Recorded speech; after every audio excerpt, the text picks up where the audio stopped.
ઓલિમ્પિકના ખેલાડીઓને મળ્યા પ્રધાનમંત્રી નરેન્દ્ર મોદી। પીએમ મોદીએ ખેલાડીઓ સાથે મુલાકાત પણ કરી અને ખેલાડીઓ સાથે પીએમ મોદીએ વાર્તાલાપ કર્યો। ખેલાડીઓએ પીએમ સાથે પોતાના અનુભવો પણ શેર કર્યા। ઓલિમ્પિકના જે ખેલાડીઓએ પેરિસ ઓલિમ્પિકમાં જે ભારતનું નામ રોશન કર્યું છે અને બ્રોન્ઝ સાથે ભારતમાં પરત ફર્યા છે, આ તમામ ખેલાડીઓ સાથે પીએમએ સંવાદ કર્યો હતો, મુલાકાત કરી હતી, તેમને અભિનંદન આપ્યા હતા અને વધારે ને વધારે હજુ આગળ વધે તેવી શુભકામનાઓ પણ આપી। ઓલિમ્પિકના ખેલાડીઓએ પણ પોતાના અનુભવો પીએમ સાથે શેર કર્યા।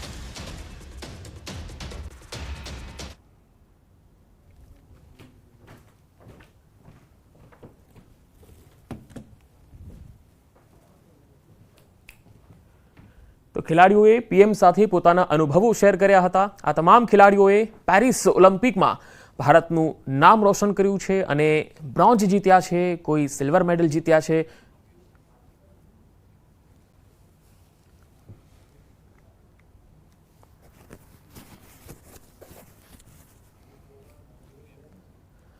હાઈકોર્ટની ફટકારથી દોડતી થઈ ટ્રાફિક પોલીસ।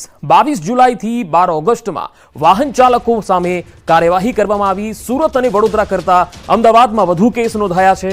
અમદાવાદમાં સૌથી વધુ 6,933 કેસ નોંધાયા, સુરતમાં 6,234 કેસ નોંધાયા છે, તો વડોદરામાં 804 વાહન ચાલકો સામે કેસ થયા છે। રાજકોટમાં 8,827 વાહન ચાલકો સામે કેસ થયા છે। ભર ચોમાસે ગોધરા શહેરમાં ચિત્રા ખાડી ફળિયા વિસ્તારમાં પાણીના પોકાર ઉઠી રહ્યા છે। બાજુમાં ડ્રેનેજનું પાણી અને બાજુમાં જ પીવા માટેનું પાણી આવી રહ્યું છે, એ પણ ઓછા ફોર્સથી આવતા કુંડીમાં વાસણ નાખી પાણી ભરવું પડે છે। દિવસભર મહેનત કરી અને ફરી પાણી માટે ફાંફા મારવા પડે છે। શબ્દમાં ન વર્ણવી શકાય તેવી પરિસ્થિતિનો સ્થાનિક લોકો સામનો કરી રહ્યા છે। દ્રશ્યો જોનાર પણ એક વખત હચમચી જાય તેવી હાલત છે। હવે આ પરિસ્થિતિ માટે કોણ જવાબદાર છે? કેમ પીવાના પાણીની પણ વ્યવસ્થા નથી કરવામાં આવી રહી?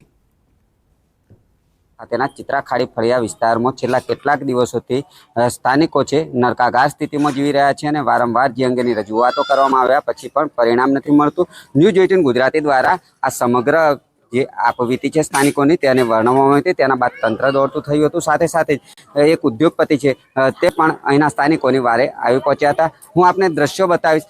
ન્યૂઝ 18 ગુજરાતીની ટીમને આજે ફરીથી આ વિસ્તારના દ્રશ્યો બતાવવાની જરૂર એટલા માટે પડી છે। આપ આજુબાજુનો જે વિસ્તાર છે જોઈ શકો છો, અહીંયા પૂરેપૂરું ગંદકીનું સામ્રાજ્ય છે। આ સામ્રાજ્ય વચ્ચે અહીંયા પીવાનું પાણી પણ સ્થાનિકો કેવી રીતે મેળવી રહ્યા છે એના પણ હું આપને દ્રશ્યો બતાવીશ। આપ દ્રશ્યો જોઈને ચોક્કસથી ચોંકી જશો અને આપને એવું લાગશે કે ખરેખર આ જે દયનીય પરિસ્થિતિ છે એને હું પણ વર્ણવી શકું એવો મારી પાસે કોઈ શબ્દ નથી। એક તરફ ડ્રેનેજનું પાણી આવી રહ્યું છે, બીજી તરફ નળમાં પાણી આવી રહ્યું છે। આ જ પાણીથી મહિલાઓ પોતાનો જે ઘરમાં રસોઈ બનાવવા પીવાનો ઉપયોગ કરે છે। અહીંની મહિલાઓ છે તે મજબૂર બની આ પરિસ્થિતિમાં અહીંયા જીવન વ્યતીત કરી રહી છે। પીવાનું નાવું ધોવું બધું આનથી જ હવે ચોમાસામાં 12 માસ આ જ પરિસ્થિતિ હોય છે। અમારે પીવાના પાણી બદલે બધી જ રીતે ખાડી ફળિયા અને આ જ પરિસ્થિતિમાં અમે બધા જઈએ છીએ। કોઈ અમારી સુનવાઈ સાંભળતું નથી। મામલેદારમાં ગયા, કલેક્ટરમાં બધે જઈને આવ્યા અમે। ગમે તે હોય, જેની પણ બેદરકારી હોય તેની સામે પગલાં ભરવા જોઈએ। સાથે સાથે અહીંના સ્થાનિકોને કમસે કમ પીવાનું પાણી યોગ્ય રીતે અને સારું મળી રહે, શુદ્ધ મળી રહે એવી વ્યવસ્થા પણ કરવી જોઈએ। રાજેશ જોશી, ન્યૂઝ 18 ગુજરાતી, ગોધરા, પંચમહાલ। ભાવનગર મનપાની ઢીલી નીતિ અને અણઆવડતના કારણે યાત્રાધામનો કરોડોનો પ્રોજેક્ટ હાંસિયામાં ધકેલાઈ ગયો। એરપોર્ટ રોડ પર આવેલા રૂવા રવેચી ધામનું કામ 1 વર્ષના બદલે 3.5 વર્ષે પણ અધૂરું છે। યાત્રાધામ બોર્ડે રવેચી ધામ રૂવા લેક ડેવલપમેન્ટ માટે 4 કરોડની ગ્રાન્ટ આપી। મનપાએ ફક્ત કામનું સંચાલન કરવાનું હતું, તેમાં પણ તંત્ર નિષ્ફળ ગયું। 3.5 વર્ષમાં માત્ર 70% કામ થયું, એમાં પણ હવે કોન્ટ્રાક્ટરે હાથ ઊંચા કરી દીધા। ત્યારે તંત્ર માત્ર નોટિસ આપીને સંતોષ માને છે। આ પ્રોજેક્ટમાં 5 સિટી એન્જિનિયર બદલાઈ ગયા, 3 ચેરમેન બદલાયા, 2 કમિશનરની બદલી થઈ ગઈ, છતાં આ પ્રોજેક્ટ પૂર્ણ થયો નથી। પ્રોજેક્ટના કેમ્પસની ડિઝાઇનના પણ ઠેકાણા નથી। અમદાવાદની એજન્સી આર્કિટેક્ટ કન્સલ્ટન્ટ તરીકે કામ કરી રહી છે, જેને કોર્પોરેશન ફી ચૂકવી રહી છે, છતાં સમયસર ડિઝાઇન નહીં આપીને ભાવનગરના પ્રોજેક્ટને બાનમાં લીધા હોય એવો ઘાટ ઘડાયો છે। ટલ્લે ચઢેલા આ પ્રોજેક્ટને વહેલી તકે પૂરો કરવા માટે શહેરીજનોની માંગ છે।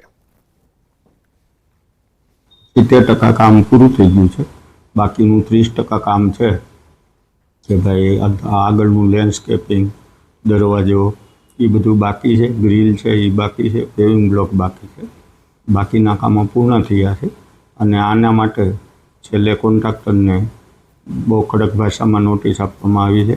જે કામની પાછળ 5 સિટી એન્જિનિયર, 3 સ્ટેન્ડિંગ કમિટીના ચેરમેનો અને 2 કમિશનર બદલાઈ ગયા, છતાં કામ 70% પૂર્ણ થયું.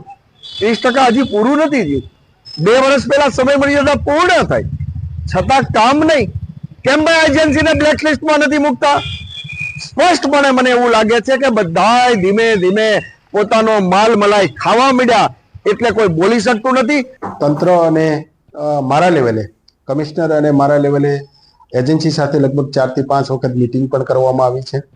આગામી દિવસોમાં આ કામ પૂરપાટ ઝડપે પૂરું થાય અને ભાવનગરના આસ્થાના સ્થાન તરીકે રવેચી ધામ એક ફરવાલાયક સ્થળ તરીકે ઉભરી આવે, એના માટેના અમારા પ્રયત્નો છે. ગોંડલમાં કૂવામાં પડી જતા 2 બાળકોના મૃત્યુ થઈ ગયા. નાના મહિકા ગામે 2 બાળકોના મોત થયા. મૃતક બંને બાળકો મધ્યપ્રદેશના ખેડખાલ ગામના રહેવાસી છે. બાળકોના પરિવાર મજૂરી અર્થે નાના મહિકા ગામે રહે છે. મૃતક બાળકોમાં બંને સગા ભાઈઓ છે. મૃતકને મૃતદેહોમાં એકના મૃતદેહને તેમના પિતાએ અને બીજાના મૃતદેહને ગોંડલ નગરપાલિકા ફાયર બ્રિગેડની ટીમે બહાર કાઢ્યા હતા.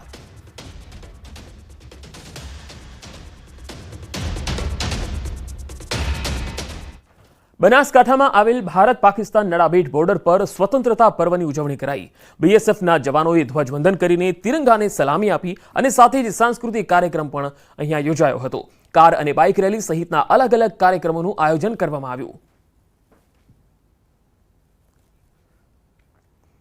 બનાસકાંઠાના પાલનપુરમાં અનોખી રીતે ધ્વજવંદન કરાયું. ભાઈ બહેને માત્ર 1.25 કલાકમાં ગુરુ પર્વત ચઢી તિરંગો લહેરાવ્યો. 8 વર્ષીય ચૌહાણ અને 6.5 વર્ષીય ખંજને તિરંગો લહેરાવ્યો. 78માં સ્વતંત્ર પર્વને લઈ બંને ભાઈ બહેને ગુરુ પર્વત સર કરી તિરંગો લહેરાવ્યો.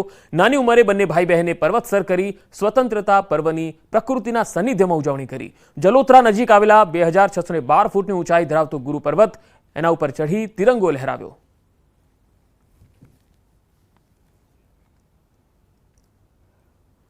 સ્ટેચ્યુ ઓફ યુનિટી અને સરદાર સરોવર નર્મદા ડેમ પર સ્વતંત્રતા પર્વની હર્ષોલ્લાસ સાથે ઉજવણી કરાઈ, જેમાં મોટી સંખ્યામાં અધિકારીઓ અને કર્મચારીઓ પણ જોડાયા. એકતાનગરમાં સ્ટેચ્યુ ઓફ યુનિટીના સીઈઓ ઉદિત અગ્રવાલે તિરંગો ફરકાવ્યો અને રાષ્ટ્રધ્વજને સલામી આપી. અહીંયા સાંસ્કૃતિક કાર્યક્રમોનું પણ આયોજન કરાયું. ઉદિત અગ્રવાલે આ પ્રસંગે પ્રવાસીઓને સ્ટેચ્યુ ઓફ યુનિટી આવવા માટે આમંત્રણ આપ્યું.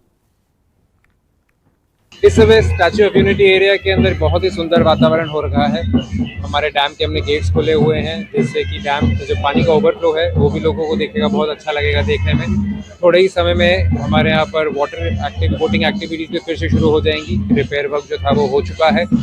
एक बहुत ही अच्छा मौका है कि टूरिस्ट इस समय स्टैच्यू ऑफ यूनिटी एरिया में आए. मैं सभी को आमंत्रित करता हूँ. આજે સ્વતંત્રતા દિવસની દેશભરમાં ઉજવણી કરવામાં આવી રહી છે, ત્યારે અમદાવાદના સાબરમતી રિવરફ્રન્ટ ખાતે પણ ક્રૂઝ ઉપર રાષ્ટ્રધ્વજ ફરકાવી સ્વતંત્રતા દિવસની ઉજવણી કરાઈ. રિવરફ્રન્ટ ક્રૂઝ ખાતે ઇન્ડિયન આર્મીના અલગ અલગ બટાલિયનના ઓફિસરો ઉપસ્થિત રહી ધ્વજ ફરકાવી સલામી આપી. અમદાવાદ રિવરફ્રન્ટ ખાતે સાબરમતી નદી વચ્ચે ક્રૂઝ લઈ જવામાં આવ્યું અને સાબરમતી નદી વચ્ચે ક્રૂઝ પર ધ્વજ ફરકાવવામાં આવ્યો. અક્ષર ક્રૂઝે ઇન્ડિયન આર્મીને ધ્વજવંદન માટેનું ઇન્વિટેશન આપ્યું, ત્યારે આ ઇન્વિટેશન સ્વીકારી દેશના જવાનો ઉપસ્થિત રહ્યા. હાજર રહેલા ઘણા જવાનો કારગિલ યુદ્ધમાં પણ લડ્યા હતા. રિવરફ્રન્ટ પર ધ્વજવંદનનો મનમોહક નજારો જોવા મળ્યો.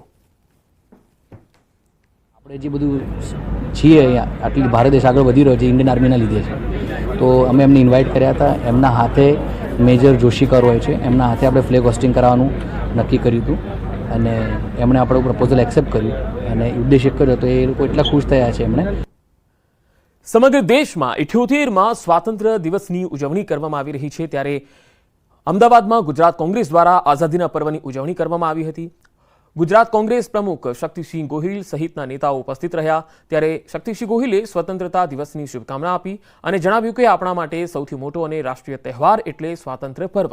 આ સાથે તેમણે કહ્યું કે ગાંધી, સરદાર આંબેડકર, નહેરુ સહિતના નેતાઓનો ઇતિહાસ સ્વર્ણ અક્ષરે લખાયો છે.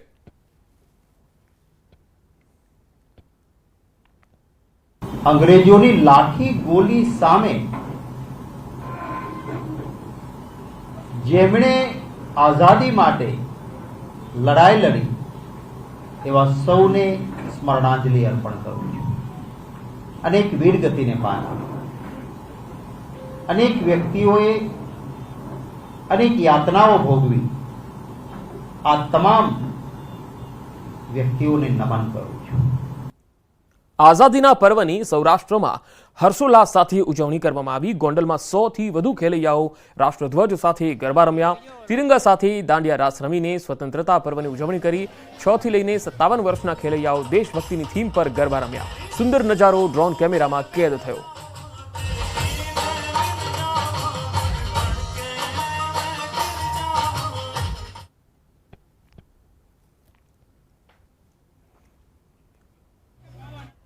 દેશભરમાં 78માં સ્વતંત્રતા પર્વની ઉત્સાહભેર ઉજવણી કરવામાં આવી રહી છે. ત્યારે પોરબંદરમાં પણ શ્રી રામ સી સ્વિમિંગ ક્લબના સભ્યો દ્વારા મધદરિયે ધ્વજવંદન કરી આ રાષ્ટ્રીય પર્વની અનોખી ઉજવણી થઈ. પોરબંદરમાં આ ક્લબના સભ્યો દ્વારા છેલ્લા ઘણા વર્ષોથી મધદરિયે ધ્વજવંદન કરવામાં આવે છે. ત્યારે આ વર્ષે પણ મધદરિયે ધ્વજવંદન કરી સ્વતંત્રતા પર્વની ઉજવણી કરાઈ. તોફાની દરિયો છે તો પણ આપણા સાહસિક તરવૈયાઓ અંદર જઈ અને ધ્વજવંદન કરે છે. સાહસિકતા કેળવાય એ ખાસ મુખ્યત્વે એનો હેતુ છે અને સ્વસ્થતા જળવાઈ રહે એ માટે અમે રાઉન્ડ ધ યર સ્વિમિંગ કરતા રહીએ છીએ. તેથી જ આ રીતના અમે આવા પાણીમાં પણ અંદર જઈ શકીએ છીએ. આઝાદીના પર્વની દેશભરમાં ઉજવણી કરવામાં આવી રહી છે. ત્યારે જામનગરમાં લાલવાડી વિસ્તારમાં 78માં સ્વતંત્રતા પર્વની ઉજવણી થઈ. રિલાયન્સ દ્વારા બનાવેલી નગર પ્રાથમિક શિક્ષણ સમિતિની સ્કૂલ ખાતે ભવ્ય ઉજવણી થઈ હતી. 78માં સ્વતંત્રતા દિવસ નિમિત્તે શહેરી કક્ષાનો ધ્વજવંદન કાર્યક્રમ યોજાયો હતો. જ્યારે મેયર વિનોદભાઈ ખીમસુરિયાએ ધ્વજવંદન કર્યું. આ પ્રસંગે ધારાસભ્ય દિવ્યેશ અકબરી, રીવાબા જાડેજા ઉપરાંત અગ્રણીઓ ઉપસ્થિત રહ્યા હતા. અહીંયા સ્વતંત્ર દિવસ ઉજવવામાં આવ્યો હતો, જેમાં બંને ધારાસભ્ય શ્રી દિવેશભાઈ, રેવાબા, કમિશનર સાહેબ શ્રી બીએન મોદી અને chairman Shri, deputy mayor Shri, શાસક પક્ષના નેતા શ્રી, સંગઠનના પદાધિકારીઓ, કર્મચારીઓ, ફાયરનો સ્ટાફ, આ તમામ વૃત્તિ અને અહીંયા જામનગરમાં સ્કૂલના વિદ્યાર્થીઓ આ ઉજવણીના ભાગરૂપે તમામે ઉલ્લાસભેર ઉજવણી કરેલી છે. 78માં સ્વતંત્રતા પર્વની સોમનાથમાં પણ ઉજવણી થઈ. સોમનાથ દાદાને ત્રિરંગા શૃંગાર કરાયો. સોમનાથ મંદિરને પણ રોશનીથી સુશોભિત કરાયું. સોમનાથમાં ધર્મ ભક્તિ અને રાષ્ટ્રભક્તિનો અનોખો સંયોગ જોવા મળ્યો. સોમનાથ મંદિરના ટ્રસ્ટી જેડી પરમારે રાષ્ટ્રધ્વજનું વંદન કર્યું. ધાર્મિક અને ઐતિહાસિક દ્રષ્ટિએ સોમનાથનો ભારતની સ્વતંત્રતા સાથે અતૂટ સંબંધ રહ્યો છે. સ્વતંત્રતાની સાથે જ સોમનાથના પુનઃનિર્માણના બીજ પણ રોપાયા હતા અને આજે સોમનાથની ધ્વજા આકાશમાં ફરકી રહી છે.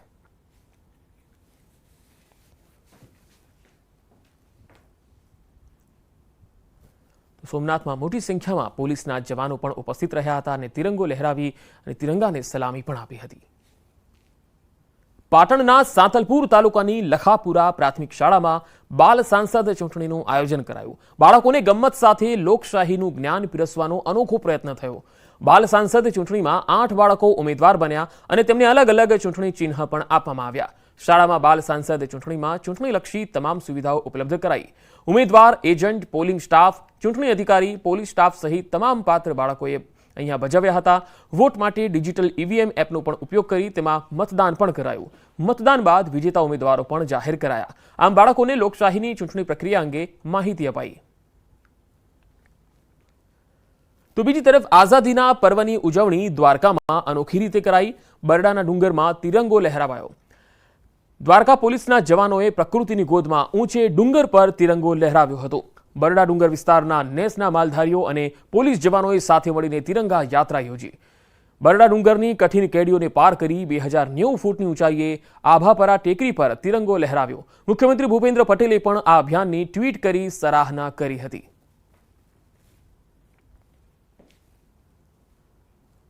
સંઘ પ્રદેશ દમણમાં સ્વતંત્રતા પર્વની ઉજવણી થઈ હતી. પ્રદેશના પ્રશાસક પ્રફુલભાઈ પટેલે તિરંગો લહેરાવીને સલામી આપી. શાનદાર પરેડની સલામી ઝીલી. સાંસદ ઉમેશ પટેલ, સ્વતંત્રતા સેનાની ઉચ્ચ અધિકારીઓ અને રાજકીય સામાજિક હસ્તીઓ પણ કાર્યક્રમમાં ઉપસ્થિત રહી. પ્રફુલ પટેલે સંઘ પ્રદેશની જનતાને શુભકામના પાઠવી.